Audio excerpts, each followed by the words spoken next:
like trouble, right? Go look that word up in the dictionary. It says Tombstone right after it, because that's what this town was built on. You guys ready for some gunfighting? Everybody stand there a day just in case? I'm kidding. You ready for a gunfight, folks? Yeah.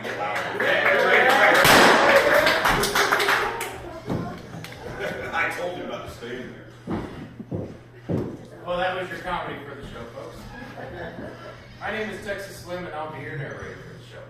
I'm going back to the 1800s. Who's coming with me? We are. I like the enthusiasm. Now, all right, folks. To start us off, the year is 1877, and we're in Fort Grant, Arizona. There's a young man by the name of Henry Antrim, of only 16 or 17 years of age.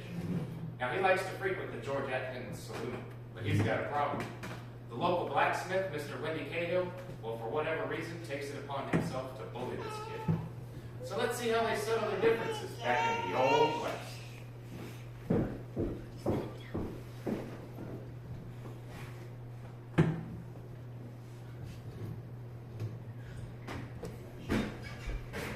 Morning, Patty.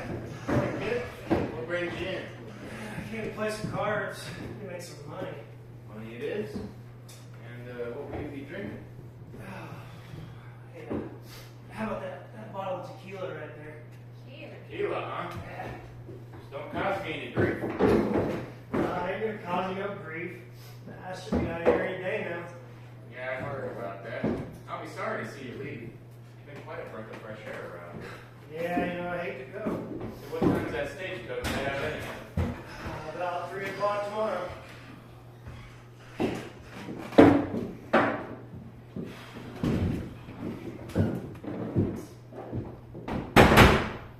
Oh, Mr. Cahill, how are you on this fine morning? What's so fine about it? The day just began. Give me a whiskey. Whiskey it is. Say, you got any plans for the rest of your day? How are my plans any of your concern? Just so happens the kid's been over there waiting on a game. What the hell you say? If you think you can find it in your heart to just leave him be today? Yeah, I'll think about it. Look at him, just sitting there like some country Jake. I'm just gonna start right into it. Yeah, you know, Wendy? I think you need to just leave me be. Weren't you told not to sit at that table? Look, Wendy, I don't want to fight today, all right? Just leave me alone. I thought I told you no jakes at my table. All right, that's enough. Kid, I think you better get out of here. As for you, Cahill. Shut up, pour me another drink. Where you going, kid? I don't want to fight today. Back look up your face. Get up, Kid, come! Told you to leave me alone. Kid, you better get out of here. Cahill, you all right? Somebody go get a doctor. Well, somebody go get a doctor. Now, Mr. Cahill will lie there for over 12 hours while he slowly dies, right there on the floor. Mr. Antrim would flee to New Mexico, where he would change his name to William H. Bonney. But y'all might know him better as Billy the Kid, and you just witnessed his first shooting. So how about a hand for the actors, folks?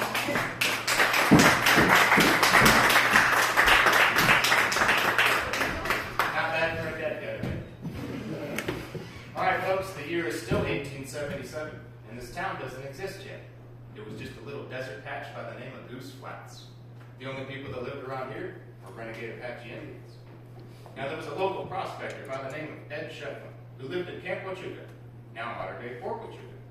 Well, he would spend his days roaming through these hills, searching for any gold or silver that he could find. But the cavalry soldiers kept telling him, Ed, the only thing that you're going to find out there is your tombstone. Well, fortunately for us, Ed doesn't listen, and he finds a strike of silver 1 foot wide by 50 feet long. And when you stake your claim, well, you gotta name it. And Ed, having a little bit of a sense of humor, he decides to name it Tombstone. You all were paying attention.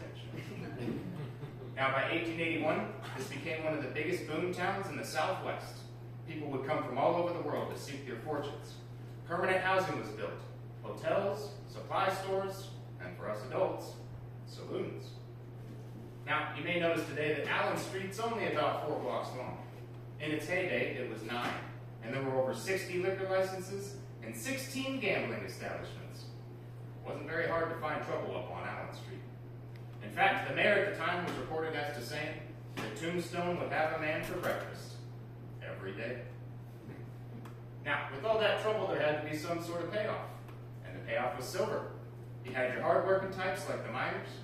You also had your unscrupulous characters like the Cowboys gang. And you also had your heroic types like Wyatt Earp and Doc Holliday.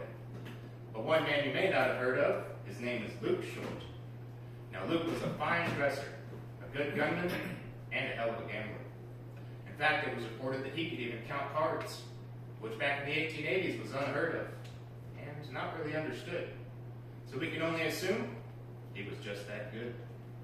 Now, being that good, men would often call you a cheat. One of those men was Charlie Storms. Now, Charlie wasn't bad with a gun, but he was often drunk, which made him terrible at gambling. So, he loses a lot of money to Luke the night before, and he comes back to the Oriental Saloon to try to win some of it back. Pat Masterson was the bartender that day, and he gets mixed up in this little mess. So let's see how they settle their differences. Shall we? Yeah.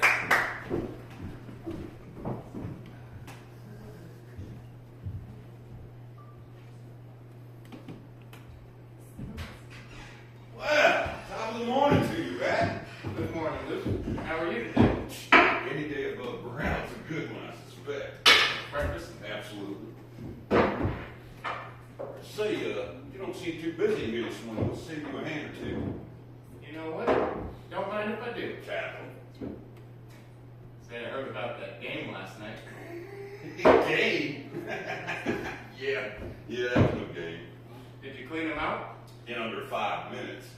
One hand? Without a doubt. You're gonna have to start calling that man One Hand Charlie. He keeps that up. They're gonna have to start calling no hand Charlie. He's playing like that. Oh, Well, speaking of the devil. God. Blood for punishment, aren't you, Charlie? Morning, Charlie. Yeah, morning, Pat. Jack, Yeah, all right, look. what brings you back in today? Yeah, well, I came to win my money back. Good luck with that. You're really gonna play him again after last night? I ain't got much of a choice. And besides, you can't be that lucky. From what I understand, he ain't lucky. He's good. Yeah, well, I don't intend on losing. Good luck, Charlie.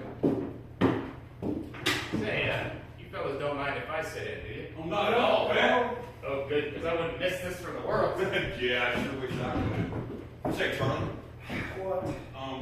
why don't you just forego all the agony and just go ahead and hand me that 300? Yeah, why don't you just deal the cards? Are you gonna eat? I just sat down. No one doing it. Yeah, I doubt that. That's debatable after last night. Yeah, you gonna deal these cards any slower? Well, I can't prolong your agony as long as you like there, Charlie. You know, Charlie, the longer it takes him to deal, the longer you get to hang on to your money.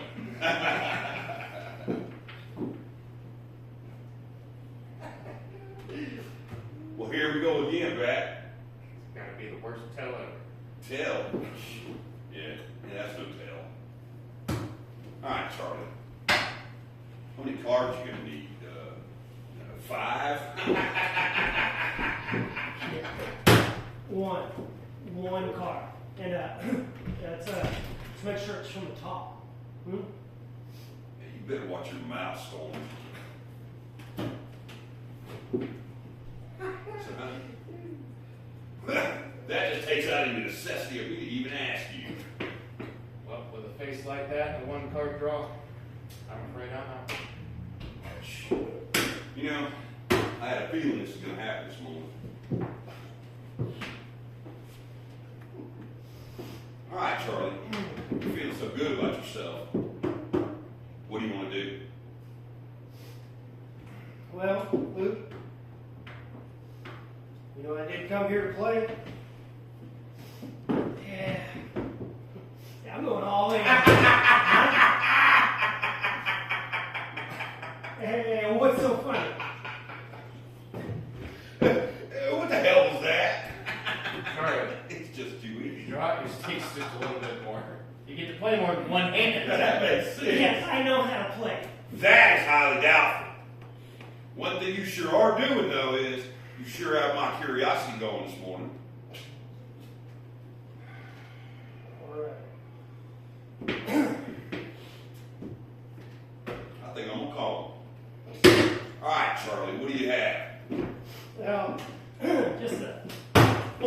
Oh, that's a good hand. Yeah, Yeah, What do you mean hold it? well, that's a good hand.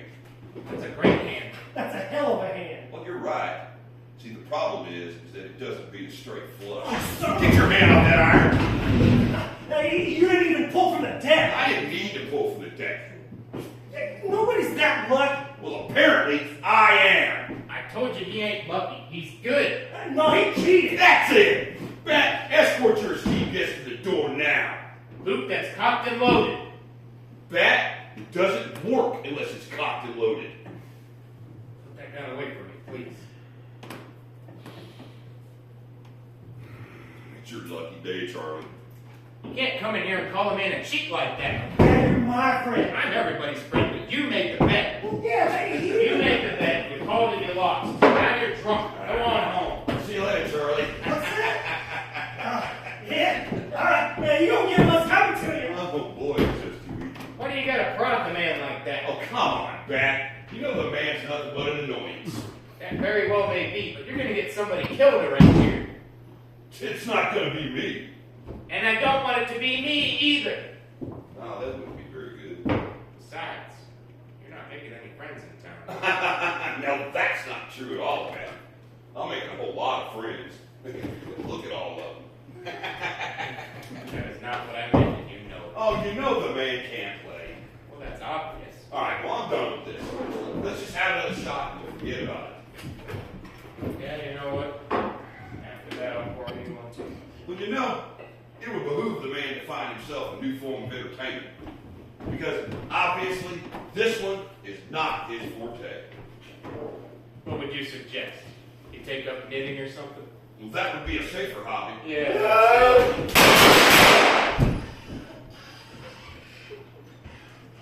You got some aggravating friends, Bat. I will be the marshal. I guess I'll be your witness. Well, Charlie certainly underestimated Luke that day, didn't he? Luke got out 4 shots, 2 of which went through the same hole in Charlie's heart. That poor fellow right there, he was dead before he hit the floor. Now, if you'd like to visit Charlie, well, you can do so today. He's located right over there at Boot Hill Cemetery. And as for Luke, well, he went on to lead a very long and prosperous gambling career. So how about a hand for the actors, folks?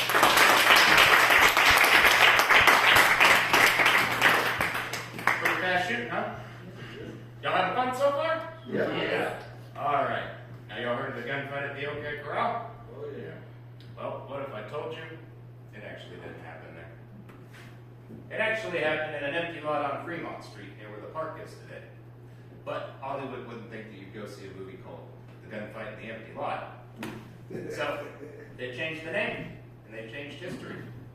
Now the gunfight was between the Erks Doc Holliday versus the Cowboys game.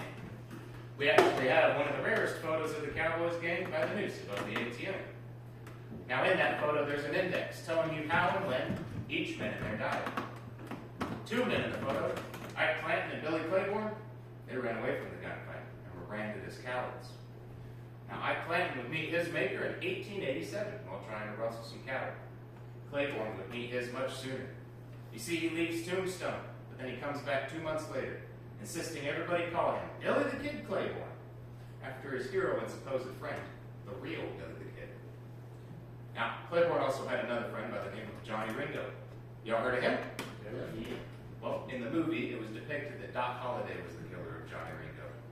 But we here in Tombstone, we believe another man is responsible. And he's probably one of the most dangerous men to ever walk these streets. His name is Buckskin Frank Leslie. It was reported that he killed over 11 men in 11 months. He once even shot and killed his wife. Well, she deserved it. But before that, he was a bartender at the Oriental Saloon under the management of Milton Joyce. Now, Milton had a nasty habit of letting people down, and today was no different. You see, Frank's been up all night long tending bar and dealing with the likes of Billy the Kid Claiborne, who at 22 years old and drunk, just wouldn't take no for an answer. In fact, patrons of the bar would say that Frank was unusually patient with Claiborne, considering he was notorious for hating cowards. Nobody better ever call Frank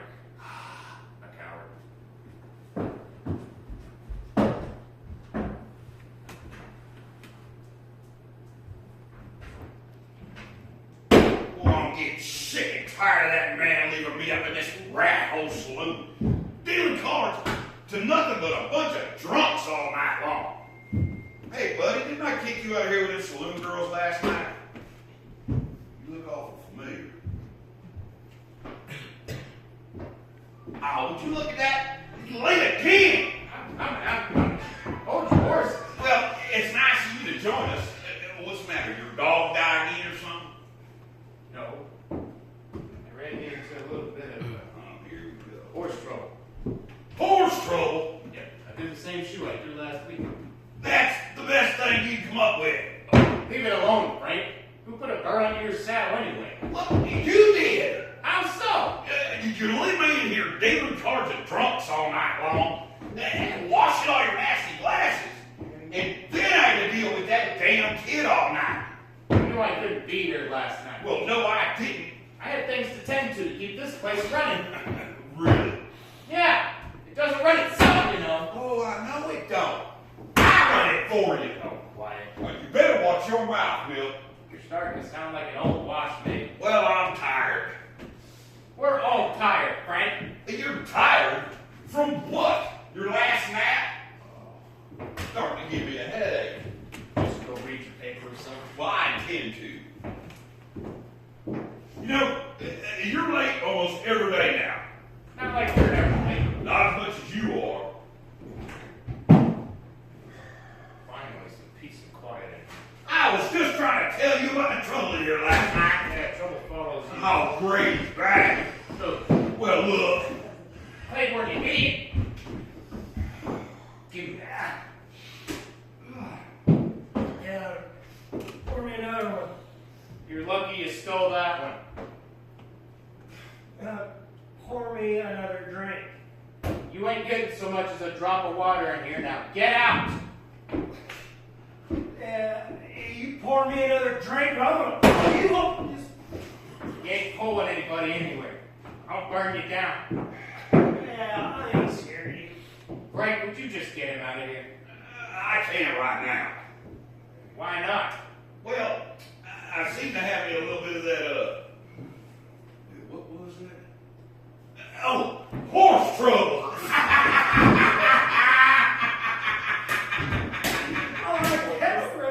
Claymore, get your hand off of me. You ever touch me again, you're going to pay.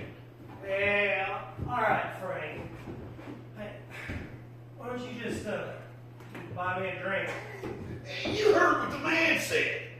We don't serve your kind in here. Well, that's uncalled for. Uncalled for? No, I'm going to tell you what's uncalled for. The way you ran away and left your boys to die in the street like some little coward. Now, get! No, you know what? You know, my friend William Bonney was here right now. Did you just say that? Yeah, well, he take you out the street and cut you down.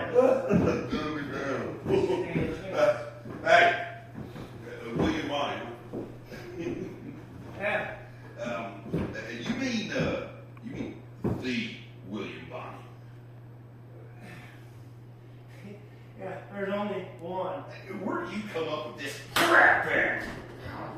So you fancy yourself some William Bonney, do you? Yeah, I do. Sure you've been enough to hold his horn. Boy, that's a fact. Billy is my friend. Again with the Billy. I'm guessing he ain't hurt, Frank. Or what? Well, you know something. If you weren't so darn ignorant, you know how to read. You already know that your boy, William Bonney. Yeah. Well, he's been dead almost 3 months now. There goes your hero. Stupid. Yeah, I don't believe it. Well, I can make you go meet him real quick, like if you want.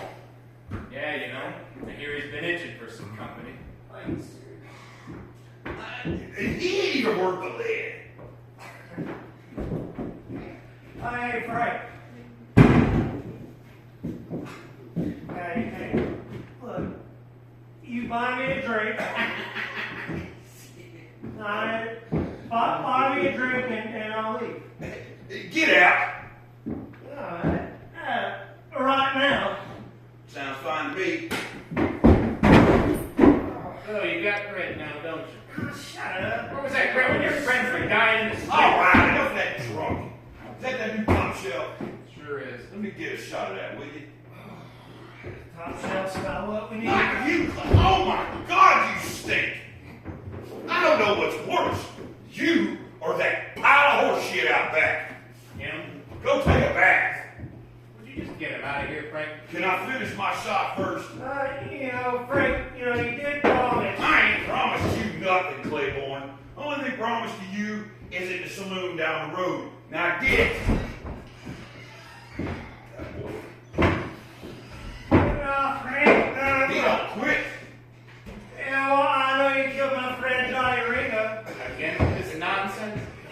Yeah, at least you could do is give me this one. And didn't I tell you not to touch me again? Easy, Frank. Yeah? Are you hard of hearing?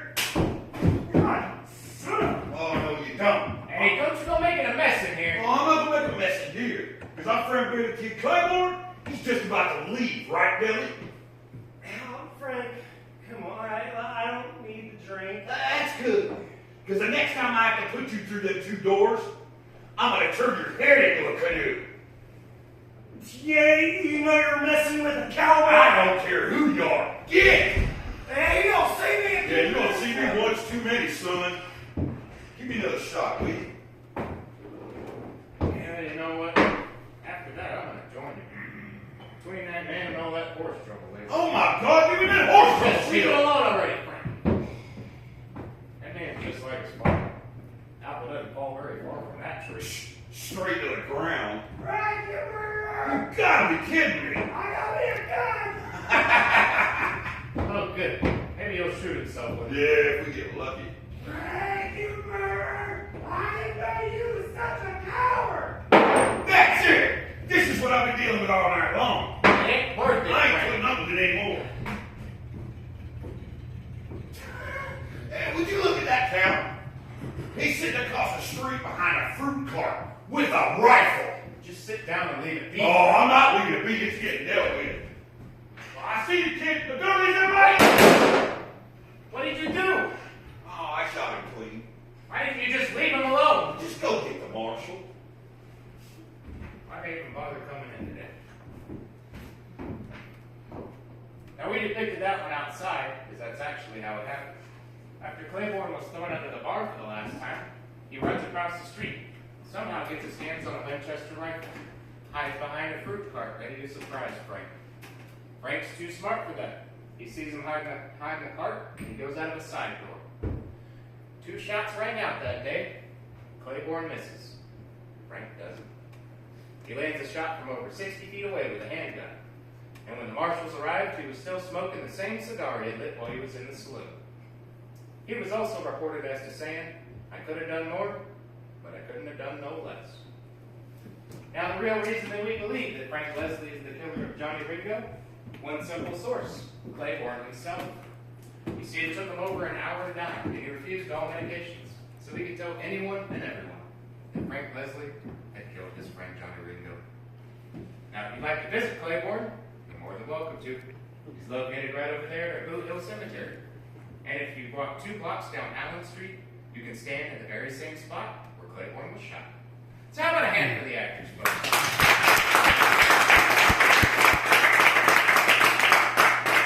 All right, folks, let's fast forward to the year 1900.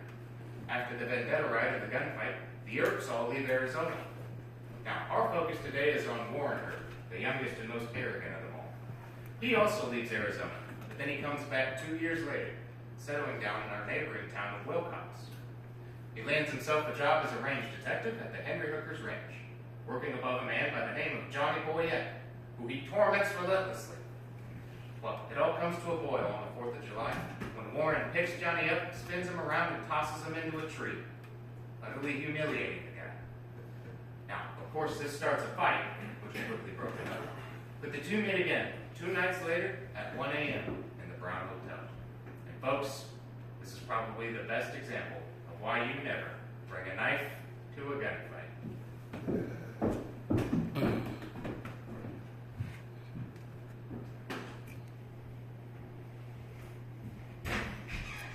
Watch out! What the hell is that? just got him. Careful though, I hear he bites. Yeah, that's new, all right. Yeah. Why don't you pour me a drink?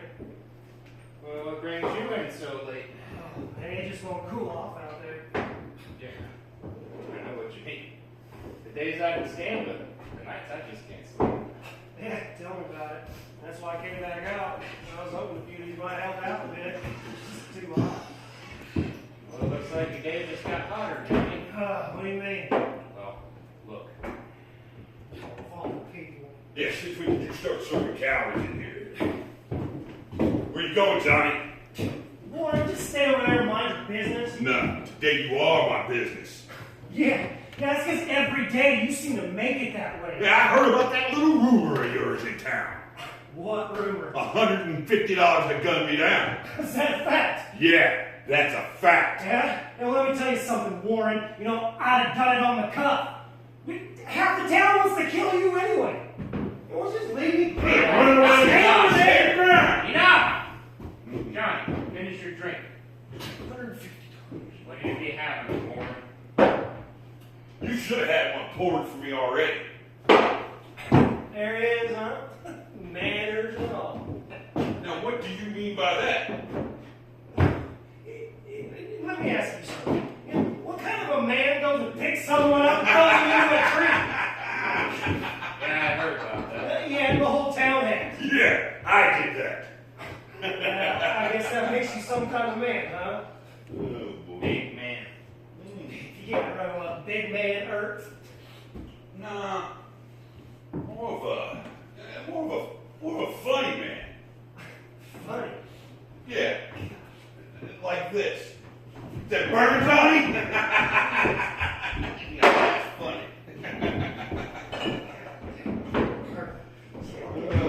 I'm done with you. Go. Now, you know what?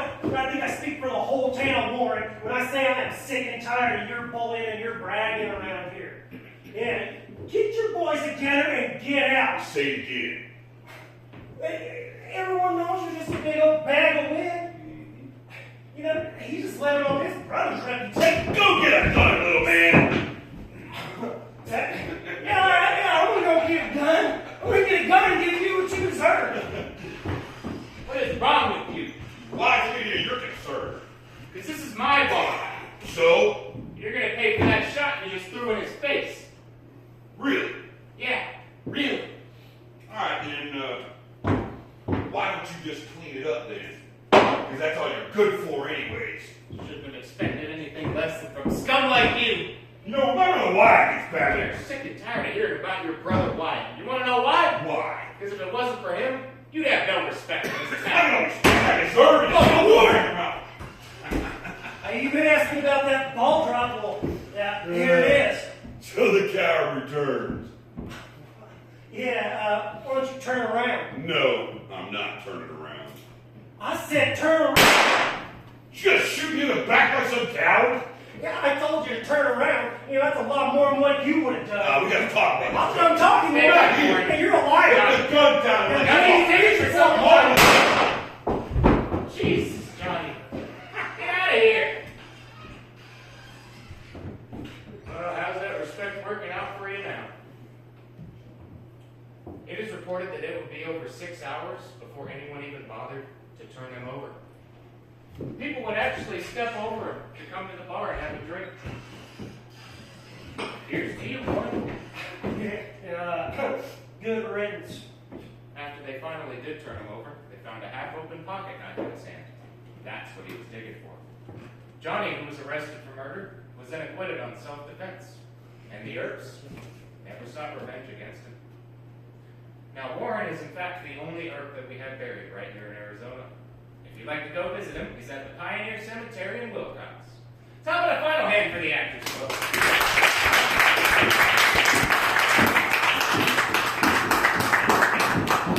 Everybody have a good time? Yeah. Pretty cool way to learn some true history about this little town of Tombstone, huh? Yeah, people back in the 1800s weren't exactly Facebook friendly, were they? I'd like to introduce the cast now. To the far right is Texas Slim. And the Senator's Dirty Curly. On my left, the Reaper.